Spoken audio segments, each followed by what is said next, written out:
It's been several years in the making, but the volunteer fire departments in the regional district now have the same game plan. The regional district has signed off on a mutual aid agreement for fire protection, but it's not quite finished. The grass fire in Buckhorn last month is a classic example of where mutual aid agreements can play a significant role in improving fire protection within the regional district of Fraser-Fort George. In this case, volunteer firefighters from the Pineview Hall also responded. That was a one-off agreement between those two fire halls. Now there is a region-wide agreement in place. The volunteer fire departments in the regional district have now signed a mutual aid agreement, which allows them to come to each other's aid in case there's a fire that's bigger than what they're capable of handling.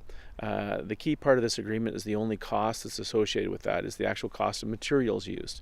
So the actual cost of any labor would be excluded from that. So that's a very important piece moving forward.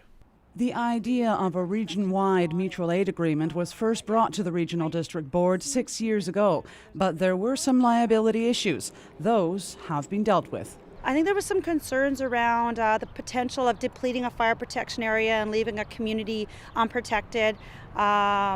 And equipment breakage and things like that. So there are procedures that are in place to ensure that there's always staffing, or volunteer fire departments are never completely depleted of their resources.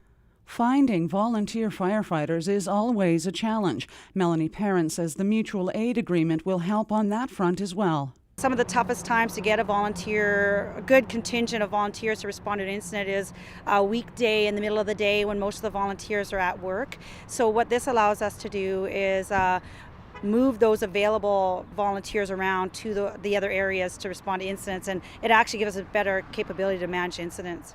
This is the completion of Phase 1 of the mutual aid agreement. With the template now in place, the hope is Phase 2 will happen quickly. Phase 2 would then be able to take that and allow that mutual aid to extend between the municipalities and the regional district as well.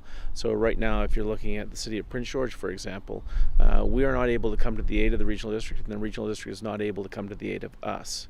Hopefully, with this understanding that it's only the cost of materials being used, not manpower, we'll be able to go to that next stage in Phase 2. Cameron Stoltz says the North Central plywood fire is a situation in which a mutual aid agreement would have helped. Every piece of city equipment was put on that fire.